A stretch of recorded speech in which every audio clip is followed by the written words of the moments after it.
समाज पार्टी की राष्ट्रीय अध्यक्ष, उत्तर प्रदेश की 4 बार रही मुख्यमंत्री, इस देश के पीड़ितों, शोषितों, गरीबों की मसीहा, मैं आदरणीय बहन कुमारी मायावती जी को निवेदन पूर्वक आग्रह करता हूं कि आए और जनसभा को संबोधित करने का काम करें। आदरणीय बहन।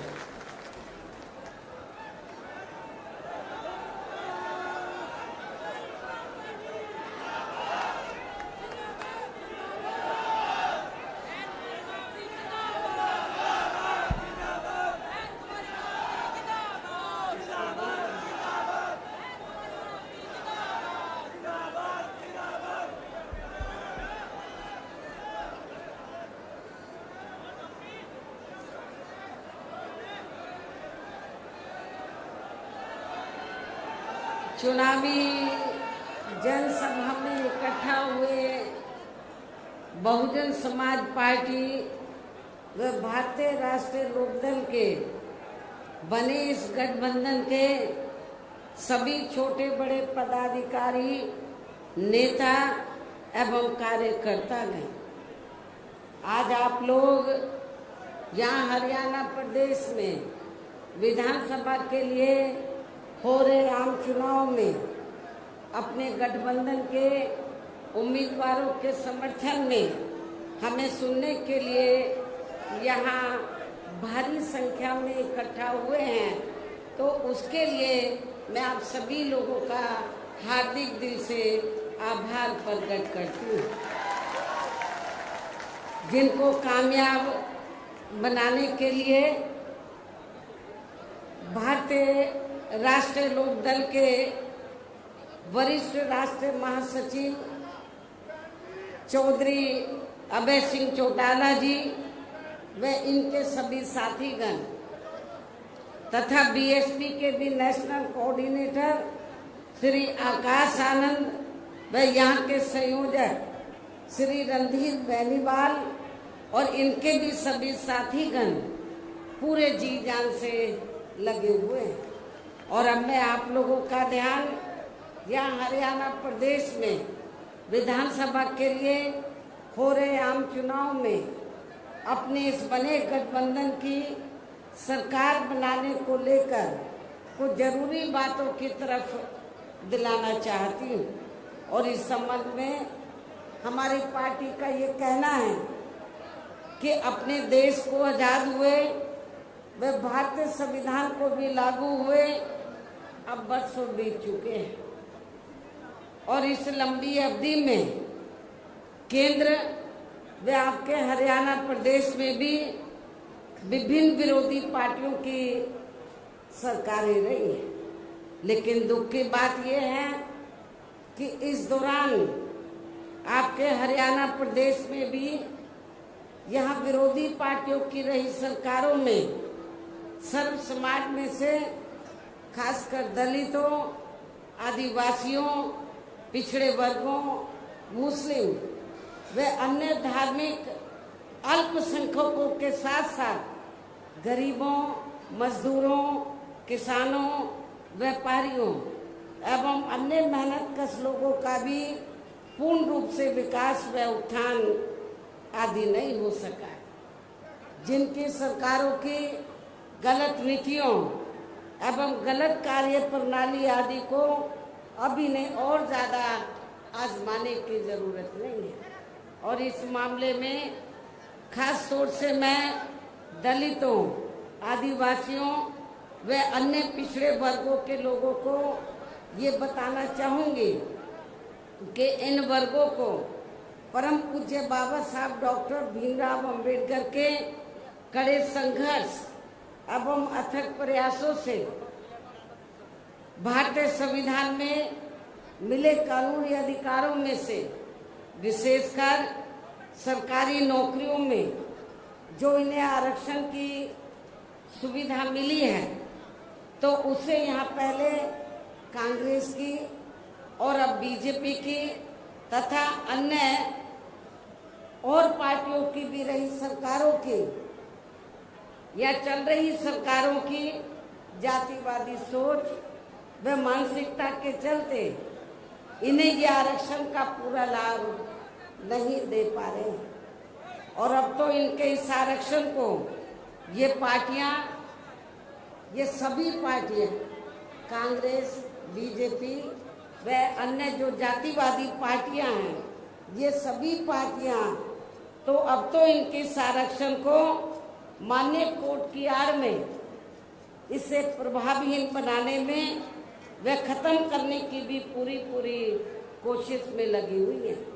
और इसका खास उदाहरण दिनांक 1 अगस्त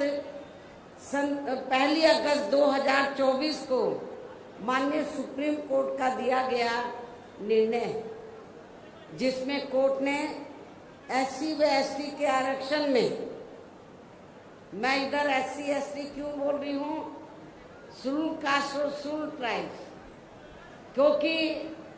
संविधान में जो दलित वर्ग के लोग हैं, तो संविधान में दलितों के लिए तो हरिजन लफ्ज का इस्तेमाल नहीं किया गया है, बल्कि अनुसूचित जाति व जनजाति लफ्ज का इस्तेमाल किया गया। मैं चाहूंगी इन लोगों के जो पूर्व स्टेट अध्यक्ष हैं, तो मेरे ख्याल वो भारतीय संविधान को जरूर स्टडी करें, पढ़ें और ये देखें कि अनुसूचित दलितों के लिए क्या लफ्ज इस्तेमाल किया गया है। तो मुझे क्या लगता है, ये बाबा साहब के बारे में इनको जानकारी है, लेकिन ये भी जानकारी लेनी चाहिए कि SC ST के लिए क्या लफ्ज इस्तेमाल किया गया है। क्योंकि मुझे याद है सन 1977 में जब मैं वकालत की पढ़ाई कर रही थी, LLB फर्स्ट ईयर की स्टूडेंट थी, दिल्ली यूनिवर्सिटी से पढ़ रही थी। 1977 में जनता पार्टी की सरकार बनी और इन्होंने वोट क्या कह के लिया था कि हम स्वर्गीय श्री बाबू जगजीवन राम जी को देश का प्रधानमंत्री बनाएंगे, जिसको कांग्रेस ने नहीं बनाया। कांग्रेस ने भी नहीं बनाया जिनको, और जनता पार्टी ने भी नहीं बनाया 77 में। तो दलित वर्ग के लोग, अनुसूचित जाति जनजाति वर्ग के लोग पूरे देश में बहुत नाराज थे, खफा थे। तो उस समय उन्होंने दिल्ली में एक 3 दिन का जाति तोड़ो सम्मेलन रखा और उसमें ऑल इंडिया की तरफ से, तो यूथ की तरफ से, नौजवानों की तरफ से मुझे उन्होंने इनवाइट किया बोलने के लिए। और जब मैं उस सम्मेलन में बोलने के लिए गई, तो वहां पर जितने भी जनता पार्टी के नेता थे, तो वो बार बार हरिजन हरिजन इस्तेमाल कर रहे थे। तो मैंने उनको कहा कि एक तरफ तो आप जाति तोड़ने की बात कर रहे हैं और दूसरी तरफ आप हरिजन कह रहे हैं। यदि हम इसको पॉजिटिव सेंस में ले तो हम तो हरि का मतलब ईश्वर, हम तो ईश्वर की औलाद होगी, तो बाकी लोग क्या शैतान की औलाद है। ये मैंने 1977 में जब मुझे उन्होंने ऑल इंडिया की तरफ से इनवाइट किया, तो ये मैंने वहां पर बोला था। तो उधर ही जो जनता पार्टी के जो नेतागण लोग थे, उन्होंने माफी मांगी और कहा कि, मैंने बोला कि आपको, आप सरकार संविधान से चलती है और संविधान के हिसाब से आप लोगों को जो वीकर सेक्शन के लोग हैं, तो उनको अनुसूचित जाति जनजाति और अन्य पिछड़ा वर्ग बोलना चाहिए, तो ये ज्यादा बेहतर होगा। उनको रियलाइज करना पड़ा और ये कहना पड़ा कि बहन जी जो बोल रही है वो सही बोल रही है। तो मैं आपको ये बताना चाह रही थी,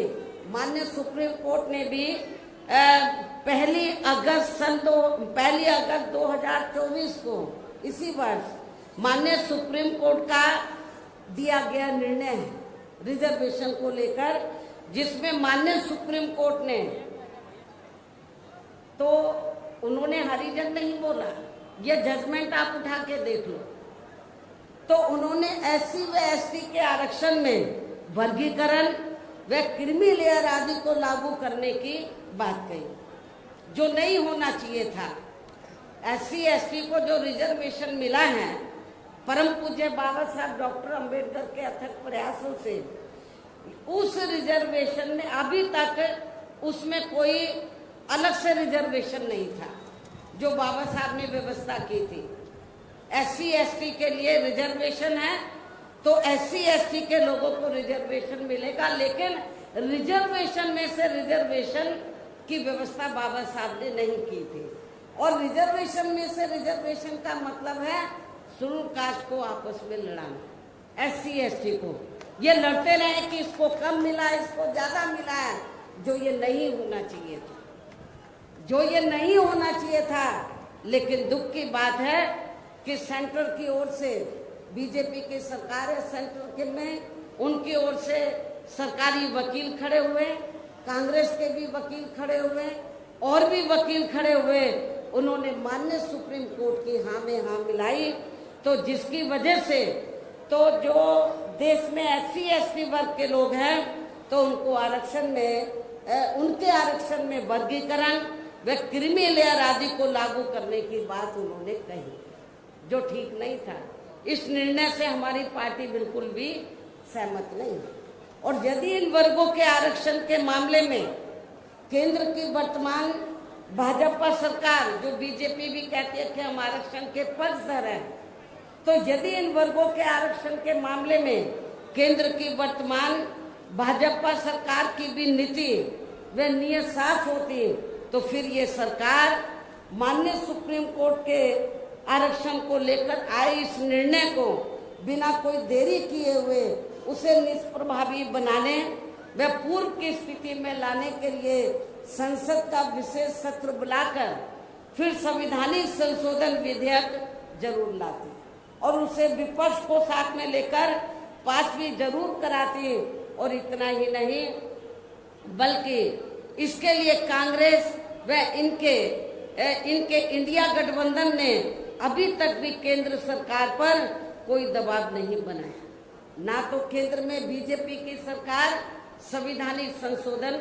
विधेयक लाई इस जजमेंट के खिलाफ, और ना ही इंडिया गठबंधन ने, बाहर तो वो दबी जबान में कहते हैं हम आरक्षण के पक्ष में हैं, लेकिन पार्लियामेंट के अंदर उन्होंने इसके लिए कोई आवाज नहीं उठाई। और ऐसा करना तो बहुत दूर की बात रही, बल्कि इन्होंने माननीय सुप्रीम कोर्ट के इस निर्णय पर, इस आए निर्णय पर अभी तक कुछ भी खुलकर नहीं बोला है। और इस मामले में केंद्र की भाजपा सरकार व अधिकांश सभी विरोधी पार्टियां अभी तक भी चुप्पी साधे हुए हैं। यहाँ मैं ये भी बता देना चाहती हूँ कि माननीय कोर्ट ने SC ST आरक्षण में वर्गीकरण करने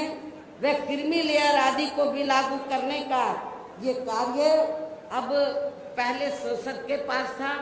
राष्ट्रपति के पास था, लेकिन अब ये कार्य भी इन्होंने राज्य सरकारों के ऊपर छोड़ दिया है। हर स्टेट में राज्य सरकारों के ऊपर छोड़ दिया है, जो वो अपने हिसाब से इसका पूरा राजनीतिक फायदा भी उठाएंगे। उनके ऊपर है किसको कितना आरक्षण देना है, SC ST में से किसको कम देना, किसको ज्यादा देना, किसको नहीं देना है। पहले संसद और पार्लियामेंट के पास ये पावर, पहले संसद और प्रेसिडेंट के पास पावर थी, लेकिन इस जजमेंट में माननीय सुप्रीम कोर्ट ने ये पावर भी राज्य सरकारों को दे दी, जो अब अपने हिसाब से इसका पूरा राजनीतिक फायदा भी उठाएंगे। साथ ही इसकी आड़ में इन वर्गों को बांटकर इन्हें आपस में भी खूब लड़ाएंगे। अर्थात अब ये पार्टियां फूट डालो वे राज करो की नीति का भरपूर फायदा उठाएंगे, जबकि संविधान के मुताबिक कि जाति को SC व ST की सूची में शामिल करना है या नहीं करना है, तो इसका ये अधिकार अभी तक केवल संसद व माननीय राष्ट्रपति जी को ही दिया हुआ था, जिसे 1 अगस्त 2024 को माननीय सुप्रीम कोर्ट के आए निर्णय के जरिए इसे अब वापस लेकर सीधे ही राज्य सरकारों को दे दिया है, जिससे अब इन वर्गों के साथ काफी नाइंसाफी होगी। अर्थात इनका भी आरक्षण ना के बराबर ही रह जाएगा। दलितों का, SC ST का, अनुसूचित जाति व जनजाति का अब ये आरक्षण ना के बराबर ही रह जाएगा। और अब तो कांग्रेस के राहुल गांधी ने भी, कांग्रेस के श्री राहुल गांधी ने भी विदेश में जाकर इनके सभी आरक्षण को आगे वक्त आने पर खत्म करने का भी ऐलान कर दिया है। इससे साफ जाहिर है कि आपका आरक्षण बहुत खतरे में है। बाबा साहब डॉक्टर अंबेडकर ने आरक्षण शेड्यूल कास्ट में जितनी जातियां आती हैं सबको दिया था। उन्होंने केवल एक जाति को नहीं दिया था, उसमें विभिन्न जातियां हैं, सब कास्टें हैं जो सामाजिक, शैक्षणिक और आर्थिक क्षेत्र में पिछड़ी हुई हैं। तो शेड्यूल कास्ट का मतलब क्या है? ये तो शेड्यूल बनी, इनकी एक सूची बनी, तो उसके आधार पर उन जातियों को शामिल करके तो जब ये इन लोगों को ये रिजर्वेशन दिया है SC ST में, उसमें एक ही जाति नहीं आती है, उसमें विभिन्न जातियां आती है। तो जिसका नाम क्या दिया बाबा साहब ने, एक सूची बनाई, शेड्यूल कास्ट, शेड्यूल ट्राइब्स। इसलिए इन वर्गों के लोगों को बाबा साहब डॉक्टर भीमराव अंबेडकर द्वारा जो इन्हें, इन सभी वर्गों के लोगों को SC ST में जो विभिन्न जातियां आती हैं, तो इन वर्गों के लोगों को बाबा साहब डॉक्टर भीमराव अंबेडकर द्वारा जो इन्हें आरक्षण का ये संवैधानिक अधिकार दिया है, तो इसे बचाने के लिए अब यह हरियाणा प्रदेश में हो रहे विधानसभा चुनाव में इन वर्गों को, ऐसी सभी आरक्षण विरोधी पार्टियों को अपना कतई भी वोट नहीं देना है। ऐसे आरक्षण विरोधी पार्टियों को अपना कतई भी वोट नहीं देना है जो ये पार्टियां माननीय सुप्रीम कोर्ट के आए इस निर्णय को बिल्कुल भी बदलने के लिए तैयार नजर नहीं आती है। अर्थात इस मामले में केवल ये पार्टियां इन वर्गों को गुमराह करने में ही लगी हैं। ऐसी स्थिति में अब इन वर्गों को यहाँ विधानसभा के हो रहे आम चुनाव में अपने बने इस गठबंधन की ही सरकार बनाकर इसे लागू होने से तब तक लटकाकर व रोक कर रखना है जब तक केंद्र व विपक्ष द्वारा इस निर्णय को संवैधानिक संशोधन के जरिए खत्म करके इसे पुरानी स्थिति में बहाल नहीं कर दिया जाता है। इसलिए ऐसी स्थिति में अब आप लोगों को एक तरफा अपना वोट केवल बीएसपी व इन्हें लोग के बने अपने इस गठबंधन को ही देना है, ताकि सत्ता में आकर यहाँ के स्टेट में माननीय सुप्रीम कोर्ट के आए इस निर्णय पर कुछ हद तक अंकुश लगाया जा सके। इतना ही नहीं बल्कि केंद्र व राज्यों में कांग्रेस, बीजेपी व अन्य जातिवादी पार्टियों की रही सरकारों ने इनका आरक्षण का कोटा अभी तक भी पूरा नहीं भरा है, जिसे फिर अंत में किसी न किसी रूप में सामान्य वर्गों को ही दे दिया जाता है। पदोन्नति में आरक्षण को तो इन्होंने मान्य कोर्ट की आड़ में काफी हद तक खत्म ही कर दिया है। इसके साथ ही केंद्र व राज्यों की भी सरकारों द्वारा इन वर्गों के लोगों को प्राइवेट सेक्टर में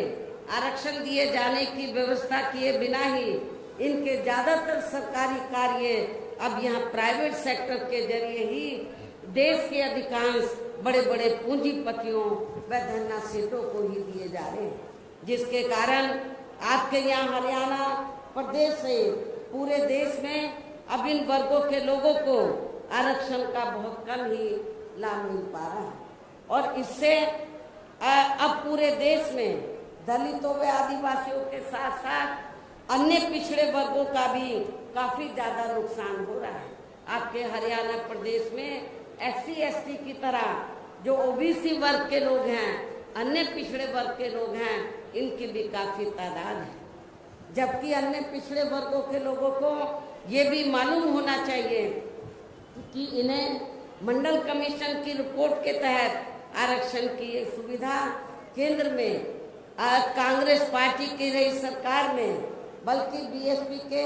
केंद्र की सरकार में नहीं, बल्कि बीएसपी के कड़े संघर्ष एवं अथक प्रयासों से केंद्र में रही श्री BP सिंह की सरकार में ही मिली है, जिसका भी अब यहाँ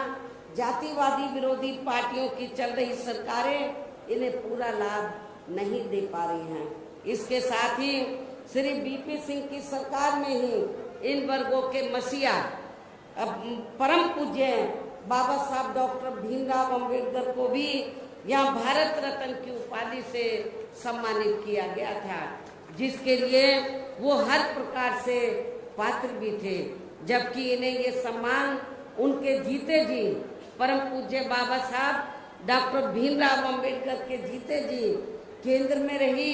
कांग्रेस पार्टी की सरकार में बहुत पहले मिल जाना चाहिए था। लेकिन कांग्रेस पार्टी की सरकार ने इनके देहांत के बाद भी इन्हें काफी समय तक ये सम्मान नहीं दिया। इससे इन वर्गों के प्रति इस कांग्रेस पार्टी की हीन व जातिवादी मानसिकता साफ झलकती है। इतना ही नहीं बल्कि इनके कारवां को आगे बढ़ाने वाले वे हर मामले में समर्पित रहे व्यक्तित्व मान्यवर श्री कांशीराम जी के देहांत होने पर केंद्र में रही इसी कांग्रेस पार्टी की सरकार ने इनके सम्मान में एक दिन का भी राष्ट्रीय शोक घोषित नहीं किया था। इसके साथ ही इन वर्गों के लोगों को जुर्म जाति से निजात दिलाने के लिए जो भी यहाँ नियम व कानून आदि बने हैं तो उन पर भी केंद्र व राज्यों की सरकारें सही से अमल नहीं कर पा रही हैं, जिससे अब यह खासकर दलितों, आदिवासियों व अन्य पिछड़े वर्गों के ऊपर शोषण करने वाले लोगों का मनोबल और भी ज्यादा बढ़ रहा है। और ये सब हमें यहाँ आपके हरियाणा प्रदेश में भी काफी कुछ देखने के लिए मिल रहा है। इसी प्रकार हमें पूरे देश में मुस्लिम व अन्य धार्मिक अल्पसंख्यक समाज के लोगों की भी अधिकांश मामलों में हालत कोई खास अच्छी नजर नहीं आती है। इसके साथ साथ अपर कास्ट समाज व जाट समाज में भी खासकर गरीब लोगों की भी आर्थिक स्थिति अभी भी यहाँ आपके हरियाणा प्रदेश सहित पूरे देश में काफी ज्यादा खराब व दयनीय ही बनी हुई है। इनके अलावा आपके हरियाणा प्रदेश सहित पूरे देश में सर्व समाज में से विशेषकर यहाँ गरीब, मजदूर, किसान, कर्मचारी, व्यापारी एवं अन्य मेहनतकश लोग भी अपनी विभिन्न समस्याओं को लेकर अभी भी हमें काफी ज्यादा दुखी ही नजर आते हैं। और इनमें भी किसान वर्ग तो केंद्र में अभी तक की रही सभी सरकारों द्वारा बनाई गई उनकी गलत नीतियों के कारण अब काफी ज्यादा परेशान व दुखी भी रहा है और अभी भी है। लेकिन इन सब की मुख्य वजह हमारी पार्टी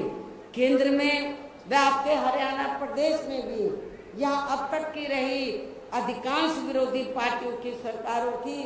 गरीब व किसान विरोधी तथा इनकी जातिवादी, पूंजीवादी व संकीर्ण मानसिकता के तहत बनाई गई उनकी गलत नीतियों एवं गलत कार्य प्रणाली को ही काफी हद तक जिम्मेवार मानकर चलती हैं। और इस मामले में खासकर इनकी गलत आर्थिक नीतियों की वजह से ही आए दिन यहाँ पूरे देश में गरीबी, बेरोजगारी व महंगाई आदि भी काफी ज्यादा बढ़ रही है, जिससे आम जनता काफी ज्यादा परेशान व दुखी भी है। इसके साथ साथ अभी भी अपने देश में भ्रष्टाचार हर स्तर पर काफी ज्यादा व्याप्त है, जिससे आपका खुद का अपना हरियाणा प्रदेश भी स्टेट भी अछूता नहीं रहा है। और इन सब का मुख्य कारण हमारी पार्टी आजादी के बाद से लेकर अभी तक केंद्र व देश के अधिकांश राज्यों में तथा आपके खुद के अपने हरियाणा प्रदेश में भी ज्यादातर सत्ता यहाँ खासकर पूंजीवादी पार्टियों, जातिवादी व पूंजीवादी पार्टियों के हाथों में ही आने को मानकर चलती है, जिसके कारण ही अब पूरे देश में व आपके खुद के अपने प्रदेश में भी अभी भी हमें यहाँ सर्व समाज के लोग अधिकांश मामलों में काफी ज्यादा दुखी व परेशान ही नजर आते हैं। जबकि पूरे देश में बीएसपी ही अकेली एक ऐसी पार्टी है जो विरोधी पार्टियों की तरह देश के बड़े बड़े पूंजीपतियों व धन्ना सेठों की आर्थिक मदद से नहीं, बल्कि अपनी पार्टी के ही आम कार्यकर्ताओं की आर्थिक मदद से चुनाव लड़कर यहाँ केंद्र व राज्यों की भी सत्ता में आना चाहती है, ताकि हमारी पार्टी सत्ता में आने के बाद फिर बिना किसी दबाव के व आजाद होकर सर्व समाज के लोगों की सभी समस्याओं का समाधान करके उन्हें हर मामले में व हर स्तर पर खुशहाल बना सके। और इसी आधार पर चलकर ही आबादी के हिसाब से देश के सबसे बड़े प्रदेश अर्थात आपके पड़ोसी प्रदेश उत्तर प्रदेश में 4 बार हमारी पार्टी ने अपने नेतृत्व में वहाँ सरकार भी बनाई है। और हमने अपने सभी चारों रही सरकारों में अपनी पार्टी की विचारधारा एवं सिद्धांतों के तहत चलकर, वैसे तो वहाँ सर्व समाज के हितों का पूरा ध्यान रखा है, लेकिन सभी मामलों में प्राथमिकता पहले हमने वहाँ सर्व समाज में से विशेषकर उन SC/ST वर्गों, पिछड़े वर्गों, मुस्लिम व अन्य धार्मिक अल्पसंख्यक समाज को तथा गरीब एवं असहाय लोगों को ही दिया है, जिनकी वहाँ हर मामले में व हर स्तर पर सभी विरोधी पार्टियों की रही सरकारों में उनकी हीन, जातिवादी, संकीर्ण व पूंजीवादी सोच होने के कारण काफी ज्यादा उपेक्षा की गई है। इसके साथ साथ हमने उत्तर प्रदेश में गरीब एवं बेरोजगार लोगों को दूसरी पार्टियों की रही सरकारों की तरह मामूली सा बेरोजगारी भत्ता न देकर उन्हें बड़ी तादाद में सरकारी एवं गैर सरकारी क्षेत्रों में स्थायी रोजगार भी उपलब्ध कराए हैं। इसके साथ ही गरीब भूमिहीन लोगों को खेती करने के लिए हमने उन्हें फ्री सरकारी जमीन भी दी है तथा गरीब आवासहीनों को भी तो 2-2 कमरों के फ्री सरकारी पक्के मकान भी दिए हैं, जिससे वहाँ लाखों गरीब लोगों को काफी फायदा पहुंचा है। शहरों व देहातों को भी विकसित किया गया है।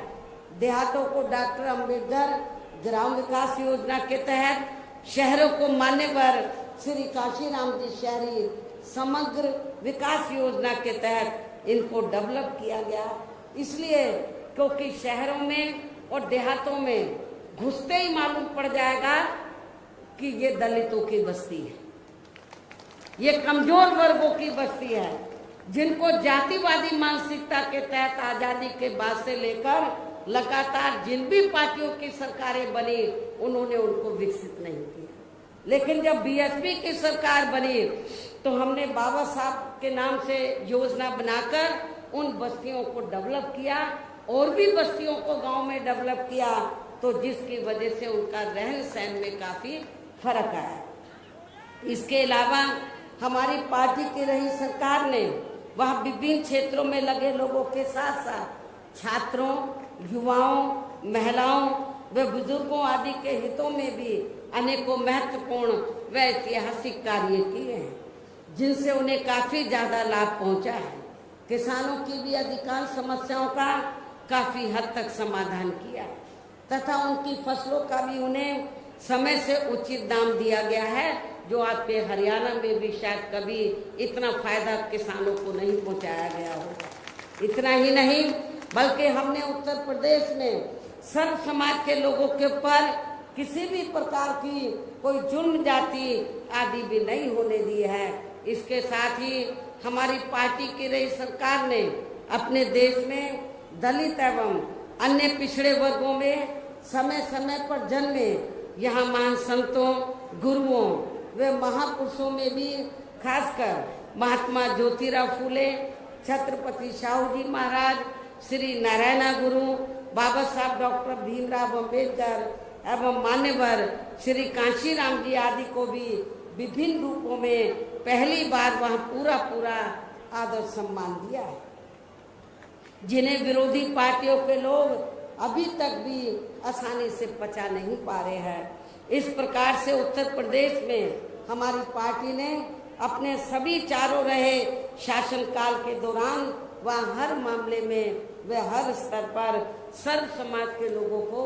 काफी बेहतरीन सरकार दी है। और यदि आप लोग भी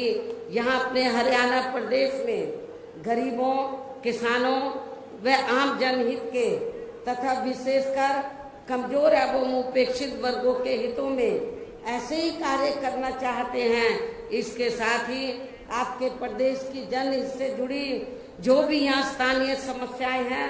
तो उन्हें भी आप दूर करना चाहते हैं, तो फिर आप लोगों को भी उत्तर प्रदेश की तरह ही यहाँ अपने हरियाणा प्रदेश में भी अपने इस बने गठबंधन की सर्व जनहिताय व सर्व जन सुखाय की नीतियों पर आधारित ही सरकार बनानी होगी, जिसके लिए अब आप लोगों को यहाँ अपने हरियाणा प्रदेश में विधानसभा के लिए हो रहे आम चुनाव में अपने बने इस गठबंधन का ही बेहतर रिजल्ट लाना होगा। इसके साथ ही आप लोगों को वोट पड़ने तक यहाँ की सत्ताधारी पार्टी भारतीय जनता पार्टी व अन्य सभी विरोधी पार्टियों के साम दाम दंड भेद आदि हथकंडों से भी जरूर सावधान रहना है। और इस मामले में खासकर आप लोगों को विरोधी पार्टियों के जारी किए गए उनके हवाई वे प्रलोभन भरे चुनावी घोषणा पत्रों आदि के बहकावे में तो कतई नहीं आना है। बातें बड़ी बड़ी करते हैं, सत्ता में जब आ जाते हैं तो वो उनको रद्दी में जैसे टोकरी रद्दी की टोकरी में फेंक देते हैं वैसे फेंक देते हैं। तो इस मामले में खासकर आप लोगों को विरोधी पार्टियों के जारी किए गए उनके हवाई व प्रलोभन भरे चुनावी घोषणा पत्रों आदि के बहकावे में तो कतई नहीं आना है, जिन्हें ये पार्टियां सत्ता में आने के बाद अधिकांश अमल में नहीं लाती हैं, जिस पर से अब जनता का काफी हद तक विश्वास भी उठ गया है। इसलिए हमारी पार्टी किसी भी चुनाव में अपना कोई भी चुनावी घोषणा पत्र आदि जारी नहीं करती है। वैसे भी हमारी पार्टी कहने में बहुत कम बल्कि कार्य करके दिखाने में ही ज़्यादा विश्वास रखती है, अर्थात जो कहती है तो उसे करके भी दिखाती है। ये सब हमने उत्तर प्रदेश में बिना चुनावी घोषणा पत्र के जारी किए हुए ही 4 बार सरकार बनाकर सरकार बनने के बाद तब हमने ये घोषणा की हम ये काम करेंगे सरकार का बजट देखकर। और अब संक्षेप में मेरा यही कहना है कि आप लोगों को अपने खुद के व अपने हरियाणा प्रदेश के भी हित में यहाँ बीएसपी व इनेलो के बने अपने इस गठबंधन की ही सरकार बनाना बहुत जरूरी है। और अब आप लोगों को अपने इस गठबंधन के ही उम्मीदवारों को ज़्यादा से ज़्यादा कामयाब बनाना है, जिसके लिए बीएसपी के उम्मीदवारों को हाथी चुनाव चिन्ह के सामने वाले बटन को दबाकर तथा राष्ट्रीय लोकदल के उम्मीदवारों को चश्मा चुनाव चिन्ह के सामने वाले बटन को दबा के उन्हें जरूर जिताना है। इस प्रकार से आप लोगों को अपने बने इस गठबंधन की ही पूर्ण बहुमत की सरकार बनाना है। और सरकार बनने पर फिर गठबंधन की ओर से आपके हरियाणा प्रदेश का मुख्यमंत्री चौधरी श्री अभय चौटाला जी को ही बनाया जाएगा, जिनको मेरे आशीर्वाद के साथ साथ इनके पिता चौधरी ओम प्रकाश चौटाला जी का भी पूरा आशीर्वाद प्राप्त है। वैसे स्वर्गीय चौधरी देवीलाल जी का भी हमेशा इन पर आशीर्वाद बना रहा है। इनके साथ साथ गठबंधन की ओर से बीएसपी का एक डिप्टी सीएम दलित वर्ग का अम्बेडकर वाली दलित वर्ग का तथा दूसरा डिप्टी सीएम अन्य पिछड़ा वर्ग या अपर कास्ट समाज में से ही बनाया जाएगा। और ये दोनों डिप्टी सीएम कौन होंगे इसका फैसला चुनाव का नतीजा आने के बाद ही किया जाएगा। इन्हीं जरूरी बातों के साथ ही अब मैं आप सभी लोगों से अपने बने इस गठबंधन के अधिकांश उम्मीदवारों को जिताकर अपनी यहाँ गठबंधन की ही सरकार जरूर बनाना है। इस उम्मीद के साथ ही अब मैं केंद्र सरकार से देश में जातीय जनगणना कराने के लिए भी विशेष अनुरोध करती हूँ, जिसको पहले केंद्र में रही कांग्रेसी सरकार ने और अब वर्तमान में चल रही बीजेपी की सरकार ने भी इसे अभी तक भी लटका के रखा हुआ है, जो उचित नहीं है। इसके लिए भी इनसे विशेष आग्रह के साथ ही और अपने गठबंधन के उम्मीदवारों को ज्यादा से ज्यादा जिताने की पुरजोर अपील करते हुए अब मैं अपनी बात यहीं समाप्त करती हूँ। धन्यवाद। जय भीम व जय भारत। हाथी और इसमें आड़ा का गठबंधन का